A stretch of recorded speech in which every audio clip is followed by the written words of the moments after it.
ஏசப்பா ஜனங்களுக்கு இன்னும் அநேக காரியங்களை போதித்தாங்க. நீங்கள் எந்த அளவினால் அளக்கிறீர்களோ அந்த அளவினால் உங்களுக்கும் அளக்கப்படும்.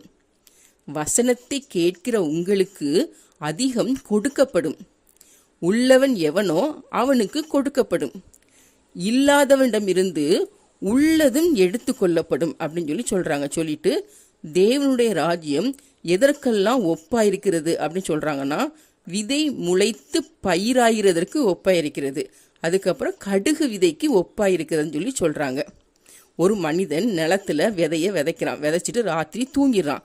அதுக்கப்புறம் அவன் காலையில எழுந்து பார்க்கும்போது அவனுக்கு தெரியாமலேயே அந்த விதை முளைத்து பயிராகி நிறைய பலன்களை கொடுக்குது. அதுக்கப்புறம் அவன் அறுப்பு காலம் வந்த உடனே அந்த பயிர்களை எல்லாம் அறுக்கிறதுக்கு ஆட்களை அனுப்புறான். இதுக்கு தான் தேவனுடைய ராஜ்யம் ஒப்பா இருக்கிறது அப்படின்னு ஏசப்பா சொல்றாங்க.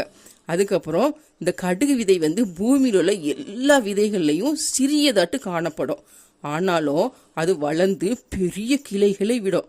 எப்படி பெரிய கிளைகளை விடும்னா, பூமியில் உள்ள ஆகாயத்து பறவைகள் எல்லாம் அதன் நிழலிலே அடையத்தக்கதாக பெரிய கிளைகளை விடும் அப்படின்னு ஏசப்பா தேவனுடைய ராஜ்யத்தை குறித்து ஜனங்களுக்கு போதித்தாங்க. யாருக்கு கொடுக்கப்படும்? உள்ளவன் எவனோ அவனுக்கு. யாரிடம் இருந்து உள்ளதன் எடுத்துக்கொள்ளப்படும்? இல்லாதவனிடம் இருந்து.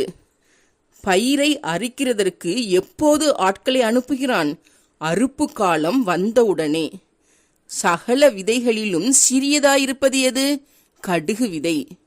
கடுகு விதை வளர்ந்து தன் நிழலிலே எது வந்தடையத்தக்கதாக பெரிய கிளைகளை விடும்?